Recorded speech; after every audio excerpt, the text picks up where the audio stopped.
तेलंगाना के युवाओं का भविष्य संवारने के लिए कांग्रेस ने सरकार बनते ही 2 लाख सरकारी पद भरने की गारंटी दी है और अब जो खबर आ रही है वो बेहद हैरान करने वाली है।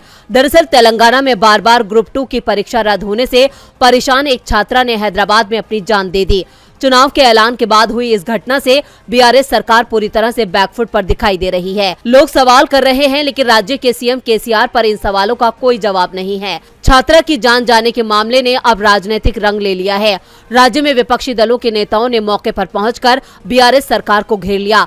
राहुल गांधी ने कहा है, कल हैदराबाद में एक छात्रा ने अपनी जान दे दी। बीआरएस सरकार युवाओं के सपनों का, उनकी उम्मीदों और आकांक्षाओं को दबाने में लगी है। तेलंगाना का युवा आज बेरोजगारी से पूरी तरह टूट चुका है। पिछले 10 सालों में बीजेपी रिश्तेदार समिति, बीआरएस और बीजेपी ने मिलकर अपनी अक्षमता से राज्य को बर्बाद कर दिया है। इस मामले को लेकर प्रदेश कांग्रेस ने भी बीआरएस के खिलाफ मोर्चा खोल दिया है। तेलंगाना कांग्रेस ने कहा है कि प्रदेश में कांग्रेस की सरकार बनते ही सरकार जॉब कैलेंडर जारी करेगी। 1 महीने में यूपीएससी की तर्ज पर टीएसपीएससी का पुनर्गठन करेगी और 1 साल के भीतर 2 लाख खाली सरकारी पदों को भरेगी, ये गारंटी।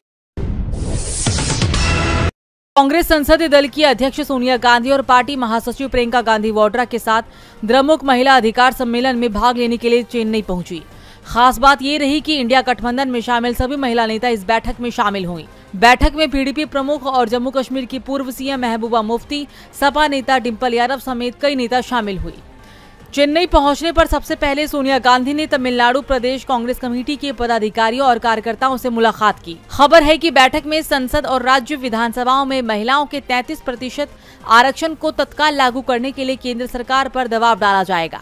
चूँकि जब से ये बिल दोनों सदनों में पास होकर कानून बना है, तब से ही विपक्ष कानून को तत्काल लागू करने की बात भी कर रहा है।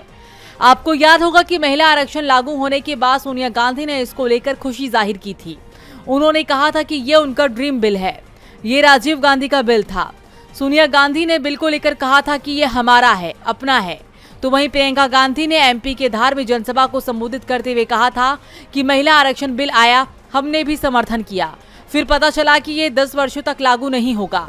तो फिर इस घोषणा का क्या मतलब? क्या मोदी सरकार महिलाओं को मजाक समझ रही है कि वो कुछ भी देखकर उन्हें वोट दे देंगी? 2024 का लोकसभा चुनाव काफी दिलचस्प होने वाला है।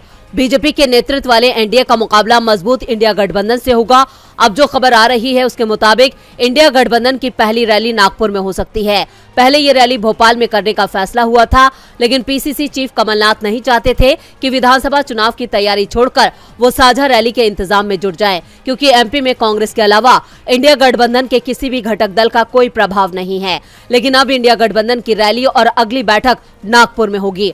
नागपुर में इंडिया गठबंधन की पहली रैली के लिए तारीख अभी तय नहीं है। एनसीपी अध्यक्ष शरद पवार तो चाहते थे कि ये रैली इसी महीने के आखिर में हो। कांग्रेस पार्टी भी इसके लिए तैयार हो गई, लेकिन कहा जा रहा है कि बंगाल की मुख्यमंत्री ममता बनर्जी इसके लिए राजी नहीं हुई। उन्होंने कहा कि बंगाल में तब पूजा और त्योहार का समय होगा, इसलिए तारीख आगे बढ़ा दी जाए। सूत्रों के मुताबिक कांग्रेस पार्टी ने नवंबर के पहले हफ्ते में रैली करने का प्रस्ताव रखा है। शरद पवार और शिवसेना यूबीटी चीफ उद्धव ठाकरे भी इसके लिए तैयार हो गए हैं।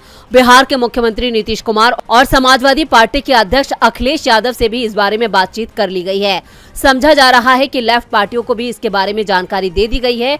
नागपुर में इंडिया गठबंधन की पहली रैली और बैठक को लेकर कांग्रेस के नेताओं की एक राय नहीं है। पार्टी के राष्ट्रीय महासचिव की माने तो उस समय एमपी, राजस्थान, छत्तीसगढ़ और तेलंगाना में विधानसभा चुनाव के लिए चुनाव प्रचार चल रहा होगा। ऐसे में पार्टी के सीनियर नेताओं के लिए 2 दिन निकालना बड़ा मुश्किल हो सकता है। ऐसे में ये तय माना जा रहा है कि रैली और बैठक अब 3 दिसंबर के बाद कभी भी हो सकती है, जिससे बीजेपी में हड़कंप मच गया है।